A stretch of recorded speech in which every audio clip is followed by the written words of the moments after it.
Well, hello, everybody, and welcome to the Astrology Hub podcast. This is our flagship show dedicated to sharing with you the multitude of astrological perspectives so that you can see all the amazing ways that astrology can help you in your life. And today I'm so excited to have with us award-winning astrologer Frank Clifford. And we're actually going to be talking about something that can be quite the opposite of astrology helping you in your life. And what I mean by that is the ability for astrology to actually, when not used responsibly, maybe, or maybe just used at a superficial level, can actually be hurtful. And so we're going to talk about why that is, and we're going to talk about how to actually approach it a little bit differently. And that's one of the things we love about Frank Clifford here at Astrology Hub is he just has this uplifting and empowering perspective to astrology. Not only the signs, but also the different transits that happen in astrology, the ones that seem so scary, like, oh, I'm going to have a Pluto transit, and people are feeling like they need to hide in their home for years. So it's revisiting these misconceptions and reframing them so that you can actually work with astrology in a way that helps you and doesn't hurt you. And so, Frank, we're so happy to have you here today. Thanks for being back on the podcast. And for those of you interested, next week, we do have a very special workshop with Frank about reframing the zodiac signs. So we're going to go into way more depth next week on the zodiac signs, the specific things about each sign and how to actually reframe it. And that's happening next Wednesday, which is July 21st. And you can go to astrologyhub.com/zodiac signs. That's astrologyhub.com/zodiac signs if you'd like to join us for that. We'll talk a little bit more about that at the end, but Frank, let's start here. So a couple weeks ago, we posted in the Inner Circle a question to all of our Inner Circle members. What is the most hurtful thing that you've heard about your sign? And we've had over 200 responses, and it really broke my heart seeing all the things that people have heard about themselves that you don't forget. You know, you hear it, and even if you know it might not be true, it's kind of there in the back of your head. So things like Capricorn is cold, detached, and ruthless. Taurus and other signs are often made to sound so boring. I never understood that. We have Leo, drama queen, spotlight hog. Libras let people walk all over them. Then that we procrastinate and can't make a decision. Let's see. It's the list goes on and on. It's amazing. I have more Taurus. Gemini, shallow, mentally scattered, curious, nothing sticks, unpredictable, changing my mind all the time. Scorpio, manipulative. You know, it goes on and on and on. So why do you think, oh, I love this. Cindy right now just added another one for Pisces, victim mentality. Why do you think this is, Frank? Why is there such a pervasive misunderstanding? Well, hi, Amanda. Hi, everybody. It's great to be back. Yes, it's fascinating, isn't it? Because it not only puts people off dating certain signs, we have that conception of, well, I'll never date another Cancer because they were this, this, and this, and every Cancerian becomes that. Or it becomes a way that people think astrology and the whole language of astrology is nonsense, because all of a sudden we're just 12 stereotypes with half a dozen keywords that are often very damning. And I think it's part of human nature to put people into boxes, to pigeonhole people, and we do that a lot. It's well, we've got the good friends that we can call, we've got the ones that we wouldn't call.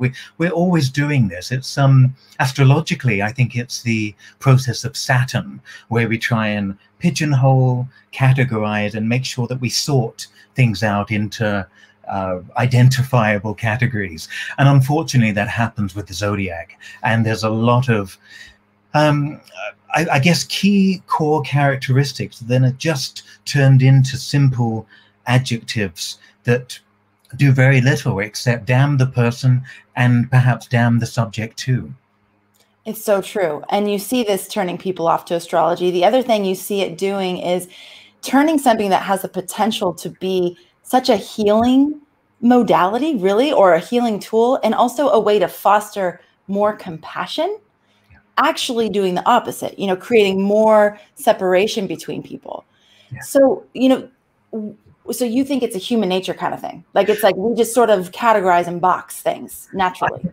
I think so. And what happens is you get, as you mentioned, Taurus and Libra and a few other signs as well that get a bad rap for certain things. And one of the things I want to do in the reframing workshop next week is to take you behind that keyword, that adjective that doesn't really help anybody. So, for example, we've got the idea of Libra being indecisive. And that's a big one for Libra. Oh, you're indecisive, you never make up your mind. Well, behind that actually is a process of making the right decision, the importance of making a decision that's fair to people, that can be understood, that's considering all sides. And to simply say to Libra, you can't make up your mind, you're indecisive, actually diminishes that whole process that's so important to the sign and people who have particularly the sun, moon or ascendant in that sign as well. So that's an example. Pisces is another one where the idea of being, well, the victim or easily swayed by people. And what Pisces moves into the world with is a compassion to connect with people in a way that's deeper. And sometimes you do get people who manipulate Pisces or people that become Svengalis, controlling forces, because the Pisces has been so all-inclusive that it's not given enough boundary to protect itself. So behind every single stereotype, every single word that feels very damning is actually a process that I want to share with you, and a process that I think is important to understand. And the key to that always is that once you've understood where somebody's coming from, not necessarily the results of their behavior or what you're witnessing up front, once you look behind that, there's, you leave the door open for compassion, you leave the door open to understand so much more about that person instead of condemning them or saying, well, typical Libra, can't make up their mind. Wow. What you just described is essentially that we have categorized people based on what we can observe, based on the outcome of their behavior, instead of based on the internal process that they're going through. I remember one time hearing, I think it was Maurice Fernandez. I think he was talking about Leo and how, there's this idea that Leo is like, I want the spotlight. It's all about me. And, it's like they leadership hog, they like all do. But he then explained that behind that is this courage of like, you know what? Someone's got to lead, like someone's got to step up. I'll do it. I'll do it because it needs to be done and because I can, but not because I'm like, oh, everybody please pay attention to me. So what you're describing is this ability for us to look beneath the surface of what we can observe and see that there is a process happening for the different archetypes, the different energies. And once we can see that, then, like you said, then compassion can actually happen and real understanding and bridges being built between us. Frank, a question for you. Yeah. I'll just use a Capricorn thing. So the idea that Capricorns are controlling, while that has felt like a negative stereotype I've had to sort of sort through, it also can be an awareness, something that can help me be aware of a blind spot, right? Like, yes. So that I think there's a kind of a kernel of truth in these stereotypes that makes it so, like, yes, pay attention, but also understand the realness behind it. But again, and I don't know that I'm asking this question very well, but the controlling Capricorn thing has made me aware of like that sort of blind spot tendency and catch myself in that sooner than I would have before. Yes, you're right. There's absolutely some truth in all of those words. That's why they hurt so much, because if they were easy and they belonged to somebody else, we dismiss them, and we probably dismiss sun sign astrology or the zodiac itself. Capricorn is an interesting one because words like ambition tend to be said in a dirty way Yes. to Capricorn. And most Sun in Capricorn people I know, it's not this screaming Machiavellian ambition that you look at. It's an ability to organize, an ability to speak to people in authority, get me the boss, you know, and be able to bring their experience into the picture. So they're the architects of the Zodiac. The shadow side, some of that is that they know that they do a good job, probably better than most people. So the idea of holding on and not having somebody mess it up can lead to quote unquote controlling behavior, where you don't really want to give up on something that you hold dear. So again, the idea of Capricorn equals controlling is a judgment based on a group of situations where you look at Capricorn, work super hard to get where they want, and they don't want to throw it away by hiring the wrong person or giving it away to somebody that's got no vested interest in what they've invested in all their lives. And so the idea of controlling comes in because they want to control to make sure it doesn't blow up or disintegrate. Oh, gosh, Frank, literally listening to you describe that, I feel like waves of feeling seen and understood. And that, again, that's the thing, that's the potential of astrology when we can practice it at that level. Like what you just did for me, and I'm sure any Capricorns out there, is just incredibly healing. It really is. Because like, oh gosh, I'm understood. It's not wrong that I'm this way. Like there's a purpose for it. There's a reason for it. Nee Ray is asking if anybody in the audience right now can ask questions, and I'm going to say yes to that. Please, yes. Yeah, ask some questions, because it will be next week. You'll have an opportunity to ask questions as well as part of the workshop. Frank will go through all the signs. So tell us a little bit about how you're going to structure it.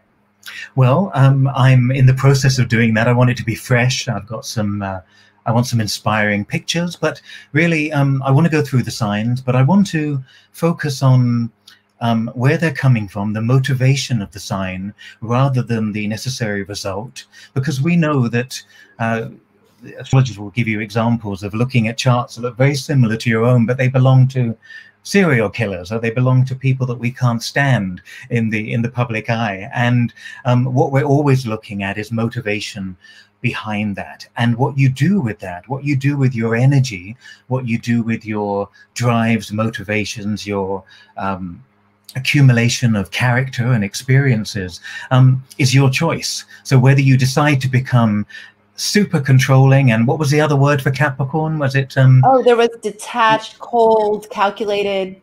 Yeah. And becoming some sort of dictator. Oh, ambitious yes, dictator. Yes. Dictator, you know, and the people will go down that route, and they'll be typical of that sign in a negative way, and we'll say, oh well, so and so was a Scorpio, you know, Charles Manson was a Scorpio. Well, I don't know many Scorpios that behave in any way like Charles Manson did, you know. So unfortunately, we do hook into these stereotypes. We read about somebody, or we watch a documentary and we look up their sign, and then it becomes seems to be just automatically linked. What's fascinating as well, and I'll come back to the workshop in a sec, is that most writers, when you're reading about the Zodiac, tend to give more positive, outgoing attributes to the fire signs, Aries, Leo, and Sagittarius, and the air signs, Gemini, Libra, and Aquarius. And yet, the irony is, you know, I guess a lot of the teachers, a lot of the astrologers out there have a combination of fire and air, because it's enthusiasm, it's information, it's getting people fired up. But really, when you sit down with the client and you want them to walk away feeling empowered, and you're not trying to prove astrology to them and how good you are at describing them, the key with any client is to get them walking out the door feeling super empowered. And I've lost my train of thought there. I'm going there in a second, and it's where was I? Well, the fire and air thing was really interesting. Yes. Yes, Yeah. sorry. Thank you for that. Yes, because I wanted to mention that, and it was off the cuff. And what happens with it's talking about fire now. I've gone off on one and completely come back. Totally. And yet, when you sit down with clients, when you really talk to people, you're dealing with earth and water matters. You're dealing with practicalities like money, earning a living, developing something, buying their own home, developing their work, and you're dealing with emotional realms of the water.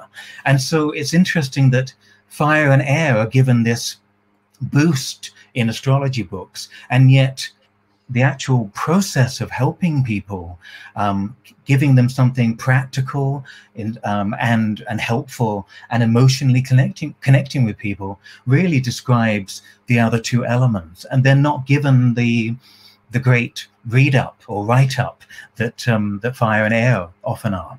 Oh, that's fascinating. I'm going to have to really pay attention to that now. I haven't noticed that tendency, and I'm curious to see if anybody in the audience has, but now we will. That's really interesting. Now, what about this, something Cindy says? Capricorns are awesome unless they get greedy and caught up in corporate financial deceptions. I know good and bad ones. And so I want to focus on that part. I know good and bad ones. Yeah. What do you say to that in terms of, every sign, essentially? Well, again, it comes back to the motivation, in my opinion. And the motivation to want to achieve something can be distorted. You can be in an environment that encourages greed. You can be in an environment where you're working for the greater good of people. So it's not just the decisions we make, it's often the environment we step into. And you'll see people, Capricorns or any sign working up the corporate ladder, and often they'll opt out and they'll go off to India for 6 months, or they'll go off and do something very different for the community. So yes, good and bad manifestations all the time. Aries is I can be impatient, and there are times when I'm a better Aries, but there are times when the so-called negative things work really well. It's good sometimes to be impatient. It's good to be assertive. Sometimes, speaking up, speaking out for a Sagittarian, for instance, is super important in their lives. So the so-called difficult traits, the bad ones that we have with the stereotypes, often very much needed as well. And what do you see happen when people sort of reject the negative stereotypes of themselves and sort of try to distance themselves from it? What do you see happen? Is there a process then of us sort of taking the traits of other signs or trying to be something that we're not? I think that when people make good choices for themselves and they follow their heart, they tend to express the very best of who they are. And that can be seen in your chart, whether it's your sun sign, moon sign, rising sign, whatever it may be. So people that are choosing not to express that are often very aware of that. I'll give you an example. When I've been studying astrology for about 32 years. It's 32 years this year, next month. And I remember reading in the Parker's astrology books, Derek and Julia Parker, who've just recently moved back to England, funnily enough, always talking about Aries selfishness. And I like to reframe that. Of course, everybody can be selfish. Everybody can think of themselves first and perhaps elbow other people out the way and focus on what they want to do. And yet the strength behind that is to be able to dare to take care of yourself before you even think about looking after anybody else. And so there's always another way of translating that so-called selfishness. I call it, whether it's self-centeredness, self-focus, however you want to call it, it's important that we do that. So I would say we could learn from all the so-called negative traits of each of the signs and use them to our benefit. For example, with Taurus and the so-called stubbornness. I always think Taurus is stubborn because they believe in something. They're attached to something that they feel principled over, something that they feel that it's important to them, and they're not going to let go. Other people may think, well, okay, you're stubborn, you're difficult, pig-headed, all those sorts of words. But it comes down to an attachment to a set of principles, for instance. And we could all learn from that. We can all benefit from thinking, okay, I need to be a little bit like the so-called worst of Taurus every now and then. And sometimes the worst of it, so-called worst of any sign. Fascinating. What do you think? I mean, I've heard astrologers say that if you're not feeling like your sun sign, like if you're a Leo, for example, and you're like, I just don't feel like a Leo, I don't do the things that Leos supposedly do. I've heard some astrologers say, well, that means you're not really expressing your essence. Do you agree or disagree with that? To some extent. I think everybody should have a choice to express what the hell they want to, you know. I'm never going to tell a client they need to be more like their chart. Usually the chart describes them extremely well, but you do find people that, you might find a Leo that's not in some way being creative. And we want Leos to be creative. Usually a Leo that's creative is a happy Leo. If you find a Leo that is working for other people, doing everything for others, instead of spending a bit of time, even a few hours a week, on their own creativity, whether that's poetry, doing a bit of art, bit of sport, whatever it may be, usually you find an unhappy Leo there. I wouldn't judge it as that they're not expressing their essence. I think the chart is an invitation, and a lot of us don't accept certain invitations in our charts. And that's absolutely fine. We as astrologers are there to say, you've got the sun in Leo, you were born to do this, and give it a try if you want to. But when people say, I'm not a typical Leo, I'll often say, well, what do you understand that to mean? Because they'll hear things like show off, dramatic, a bit like the Bette Midler kid in Beaches, you know, the song and dance and the pushy stage mother. And most Leos I know don't behave like that and don't have that situation. So I always want to get to the stereotype they've heard. And then I'll reframe that if I can and say, well, actually, the process of Leo is about X, Y, and Z. It's about being fulfilling this urge for individuality and creativity somehow, somewhere. It doesn't have to be on the stage. It can be in whatever inspires you to express yourself. And there's always an opportunity to express yourself, even if you're not doing it in a stereotypical way. Yeah. Frank, how did you get all this understanding? Well, like anybody, I mean, you know, there are a lot of astrologers that research. They sit in their offices and they just sit down and read and pour through books from hundreds of years ago, and all that's wonderful. But you learn so much teaching it, and you learn so much seeing clients. And when you see clients, you really start to see how the chart manifests. And sometimes it's a bit like any student. They look up the chart of Madonna, and it's nothing as what they imagine it to be. Or they look up the chart of Donald Trump, and it might be precisely what they're expecting to see. So the charts always give us more, and sometimes they confirm things immediately. Other times we look at it and we think, what my impression of that person is quite different from how they may live their life, how they may express their chart. So when you sit down with a client and listen to them express their chart, what I call speak your chart, then you really learn astrology that way. And you don't sit down and say, okay, you've got the sun in Taurus, so you're stubborn. You say, the sun is what's important to you in your chart. So the importance of gathering together, building things, being true to your word, being solid, dependable, loyal. These are all positive words. Now, to some people, they may sound a little bit boring, dependable. You know? But if we didn't have Taurus in the frame of the Zodiac, we'd not be able to build on anything. We wouldn't have that solid, strong base. And this is what people with Taurus in their charts, particularly Sun, Moon, or Ascendant, have to offer people, that ability to say, okay, I'm with you and you can depend on me and I'll be there. And when you're falling down, when you're having a nervous breakdown, I'm here, and I'll pick up the phone for you and get the business going, you know, or keeping it going. So you learn so much from clients. You learn stepping out and daring to teach, which it took me a very long time. I was at my Saturn return at 29 before I dared to stand up. I was too terrified to speak in public, and now you can't shut me up.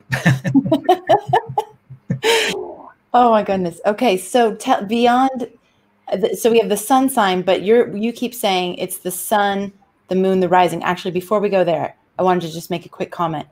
What you said about Madonna and Donald Trump kind of ties back to what you were saying in the beginning, that we're seeing the external manifestation, but we don't know the internal process. And the chart actually helps us to understand the internal process, but we don't see that because we're not, I mean, most of us probably aren't in intimate relationships with these people. Yeah. So that's why it might be surprising too, to look at the chart and be like, oh gosh, I would have thought this, and this, right? Yeah. So you keep saying sun, moon, and rising. Why those particular placements when we're talking about this whole reframing and understanding the essence of the zodiac signs? Well, you may have in your chart 2, 3, 4 planets in another sign that isn't linked to your sun, moon, or ascendant. So there may be an emphasis somewhere else. But to me, those three, what I call the big three, are often the best way to get into the chart. The sun is what's truly important to you. And I did this for Frank Answers recently as well, looking at sun, moon, ascendant. So the sun is really the core of who you are and what you're in the process of becoming. The moon and the ascendant, or the rising sign, the ascendant, speak more about so-called characteristics that we have. But the moon is really the ultimate primary need, and the ascendant is how we meet the world, how we connect with people, the public face that we wear in order to mix and mingle and meet and greet with people as well. So I always start with those three. It's not going to ever get in the way of getting deep into the chart when I'm reading it, but often the best way to teach it and the best way to start, if you're tiptoeing into astrology, into reading charts, is looking at the big three. Yeah. Can we do a couple more examples? I know you're going to go into a lot more depth during the workshop, but maybe someone has a Virgo husband who doesn't seem like a Virgo at all. So, and I like what you said. What you would say to this person is, well, what do you understand Virgo to be? Because maybe that's where he doesn't seem like a Virgo comes in. Yes. Well, it's always the Virgo husband, isn't it? They always get, they get dragged into these things, don't they? First of all, Virgo isn't the nitpicky, clean and tidy sign that you would believe it to be. Virgo is about being in process to get things tidied up. Libra, the next sign, tends to get things balanced or try to balance the things. But the process of Virgo is literally a process of trying to separate the wheat from the chaff and to get into something that's useful and ideally perfect. So often people say I'm not a true Virgo because, you know, I'm got a messy kitchen, a messy bathroom, whatever it may be. So that may be the first thing. The other thing that I'm going to introduce next week, and I speak about it often, is that what you find often is that people that don't follow their sun sign, as in some way express that positively, sometimes wallow in the worst of their opposite sign. And a lot of people have heard me talk about this over the years. But so you find often Virgo people sitting in the worst of Pisces, where it's actually a little bit more chaotic, or they're not reliable, or everybody's against them, instead of being a useful Virgo that comes in and tidies up, cleans up, gets everything sorted and makes things work again. So that's what you sometimes find when people say he's not a typical Virgo. And you start to look at, you describe Pisces, the challenges, or what I call the worst of Pisces, the challenges of Pisces. And then they'll say, oh, that's more that person. And you know that instead of moving towards the sign, which is their choice, of course, they're sitting often uncomfortably, unhappily in another situation. And it's usually the worst of the opposite sign. Oh, that's fascinating. And how do you coach someone that's doing that unknowingly? Well, as much as an Aries I am, and wanting to tell people what to do. Yes. I've Well, always, I'm sure the wife is like, well, yes, but I'd like to help him get into the best of his Virgo. yes, yeah. I mean, part of me wants to say, well, this is it, but often just describing the process and having that recorded so somebody can listen to that again, or having a conversation about that process of follow or wallow opens people's minds up to things, and just giving them ideas about what that Virgo process could look like. It doesn't mean necessarily dusting or tidying up the kitchen. It means finding a craft. So I would say to all Virgos, particularly Sun in Virgos, find a craft, find something that you feel very proficient in. Go on an apprenticeship, get a skill, get a craft, whether that's editing, whether that's painting, whether it's playing the guitar. The process for Virgo is about craftsmanship.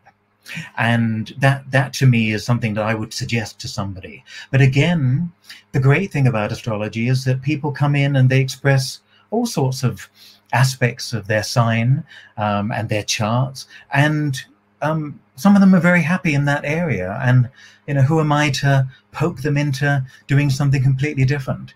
The same time, though, they are coming to me as an astrologer, or coming as a student and learning about it, and so giving them different options, different perspectives, not shoving them down their throats, but giving them to them is what I'm here to do, what they're paying for to some extent.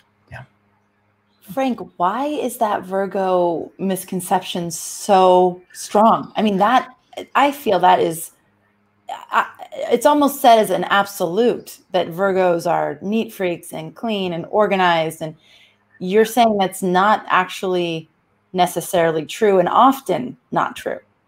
Well, yes. And for example, I've got a moon in Virgo, and I feel much more comfortable, and the moon is your comfort factor and how you feel at home. I feel much more comfortable when I've tied it up.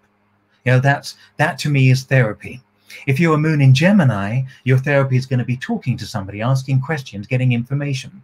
So we all have different ways of doing things. So the process of Virgo is about trying to get to the essence, getting things working. And every sign, this is what I really want to cover next week, is that part of the motivation of every sign of the zodiac, whether you've got your sun there, moon, ascendant, or any other planets there, is to connect to a particular type of energy. For Virgo, they will often be born into a situation that's chaotic, or somebody with strong Virgo in their chart will walk into a job or a relationship where there are no boundaries, where there's chaos. And what I feel and what I want to share next week is I think that the universe sets up, or we tend to meet situations in our life that encourage us to become more of who we were born to be. So if you're a strong Virgo, you are going to go into places where they need a Virgo to really get it back shipshape.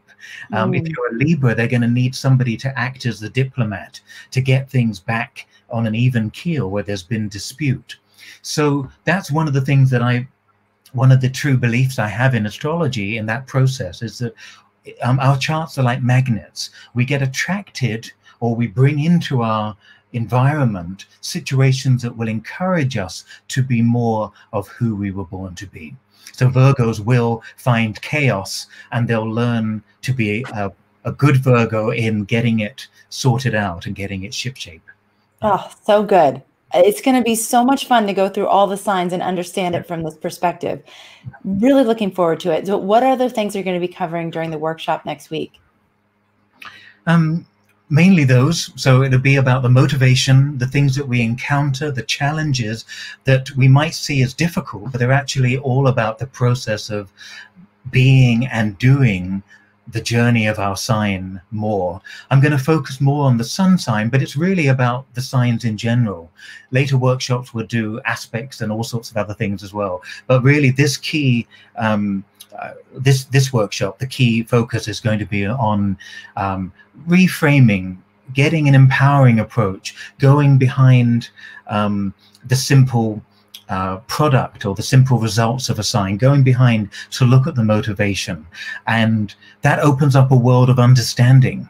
You know, we could look at any controversial person's birth chart and think, and actually have compassion and understand that they're doing what they were born to do, even if we don't agree with who they are and how they behaved. So it opens up a world of acceptance and compassion, and that's some of the things that we're going to be looking at next week. Okay, so for those of you that want to join us, it's astrologyhub.com/zodiac signs. That's astrologyhub.com/zodiac signs. And we're super excited because this is the first of a series of workshops that we're going to be doing with Frank, all around this idea of empowering astrology.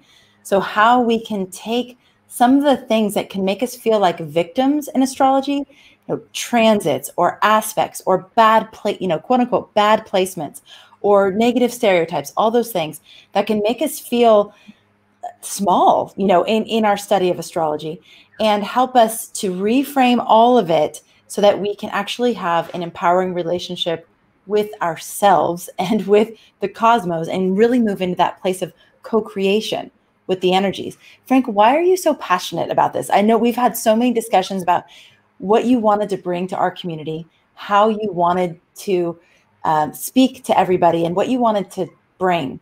And so tell us why you're so passionate. Partly because there's a lot of negativity out there, not in the community, not in the hub, but negativity in terms of how things are framed. And people think, oh, I've got this planet in detriment or this planet in retrograde and it's in the 12th and poor me. And again, people have a right to attach themselves to poor me if they want to. Absolutely, they have the right. But I want to say to them, actually, there's nothing wrong with your chart. Every part of your chart has a whole range of expression. That wonderful Mars in Aries or Mars in Scorpio that's said to be so wonderful in books. Again, a whole spectrum of a range of expression, from hugely creative to destructive. Every placement has that. So I'm passionate about getting people to see that instead of stopping at the first hurdle when they hear something negative about their chart or read, usually something that they've read. Stopping at the first hurdle of understanding that placement. Because if we leap over that and we start to look at other approaches to that, other ideas, we'll start to realize actually as I said, every placement has a range. And the idea of just stopping people or thinking that they've got something wrong with them or negative in their chart infuriates me. So that's what I'm sort of half passionate and occasionally infuriated by what people learn and how that worm gets into their head about certain placements. And I've never seen a bad horoscope. I've seen people use their placements in controversial or difficult ways. But I look at every chart and see it as an invitation, a map of potential. And that's not the Pollyanna in me. It's the idea that it's a blueprint. And what we do with it very much depends on how we're educated about that area. And I guess that's why I'm passionate about it. We're so excited to share your perspective with the community. I mean, really, it's from the very first time I spoke with you. I don't know how many years ago. I think it was about 3-4 years ago, right? Is that right? Maybe longer. Yeah. Yeah. We featured Frank on a summit, and I was just listening to you speak and the way that you see everything in the Zodiac and in astrology. It was healing just to spend time with you for an hour. So it was amazing. I love what Dawn says too. Now I laugh, but when one is young, they can feel doomed or distraught, and it's terribly sad. So interesting. I had 5 children in my car yesterday. We went on this outing, and the conversation started to go to astrology. 3 of us in the car were Capricorns, and the 2 boys that were Capricorns have a Capricorn dad. So there's a lot of Capricorn talk. And then we had Virgo, Libra, and Leo. And so as we were talking about the Capricorn traits, the Leo, little young, she's 9. She goes, well, am I going to be good with money? Am I good with money? And it was like, oh, wow. Like, you have to be so careful, because I could see her thinking, oh, well, they are, but maybe I'm not.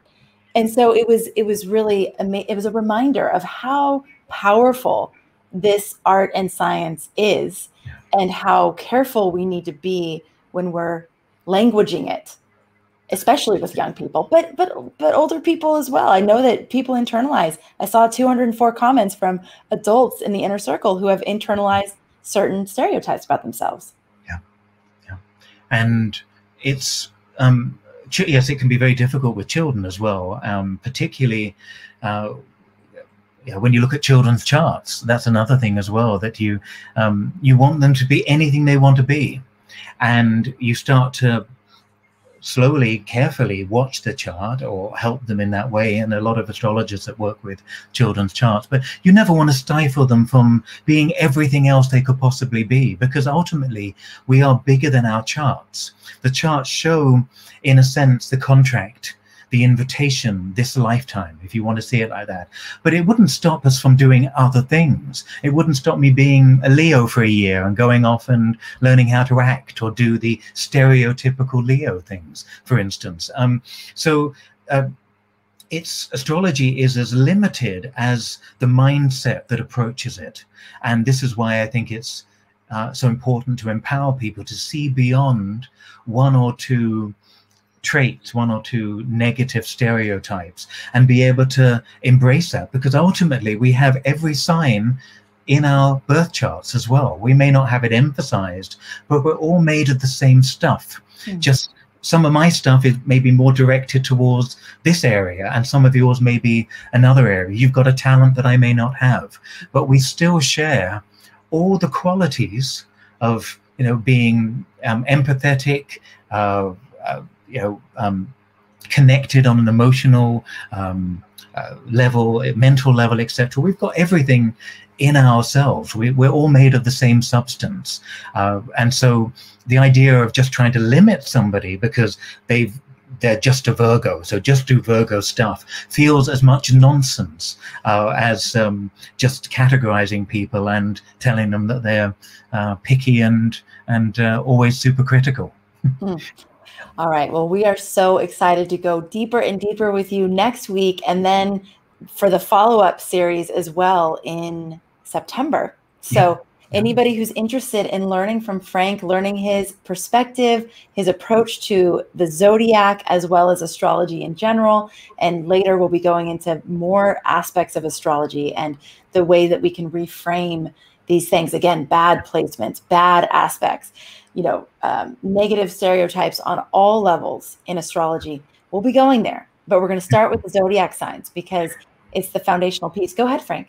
It is. And I just want to say that we learn the signs straight away. That's the first thing we know. Even before we learn astrology, we have ideas about the signs. And so it seems very basic, very simplistic, but the signs, their journey is a journey we all share. The whole zodiac wheel, that journey is a life journey, from the baby symbolized by Aries all the way through the zodiac to Pisces, which is reconnecting with the universe in some way. So even though the signs are the thing that we all think we know, I'm challenging myself next week to come up with new perspectives, new ideas, new ways of reframing things so it feels fresh. So I would say, even though it sounds basic and it's certainly foundational, the more we go into that, the more we learn how rich the Zodiac is.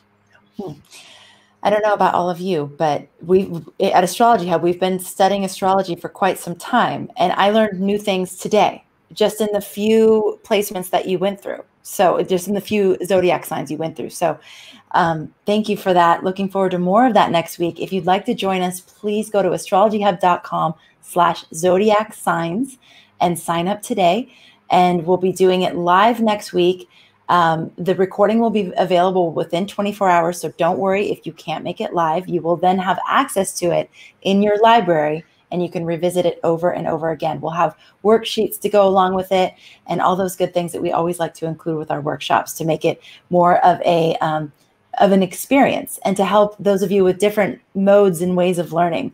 So you can sign up for that now. Frank, we're so excited to kick off this empowering workshop series with you, and excited to share this with all of you out there who are here right now and listening to this later on the podcast.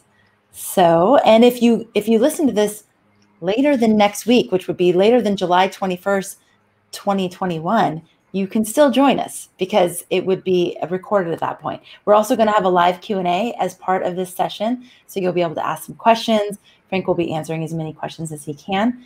And yeah, and yeah. I was just going to say, if you miss out on the Q&A or the live thing, then Q&A me on Frank Answers as well. Then yes. I'll do my best to answer it there. Yeah. Great point. Great point. So if you haven't checked out our newest show, Frank Answers, you can also go to our podcast, anywhere you listen to the podcast, and find any of the Frank Answers shows. If you go to the Frank Answers page on our website, you can submit a question. So if you want to submit your chart for Frank to address on that show, that's also a possibility. And that's astrologyhub.com/podcast, and then look for the Frank Answers show, and you'll see where to submit your question. Okay, perfect. Thank you so much, Frank. It's been so fun to connect with you. I can't wait to do it again next week. Thank you. And yeah, thanks to all of you for being here. Thank you for being a part of our community. And as always, thanks for making astrology a part of your life. Check out the upcoming workshop at astrologyhub.com/zodiac signs. Okay, see you soon. Thanks.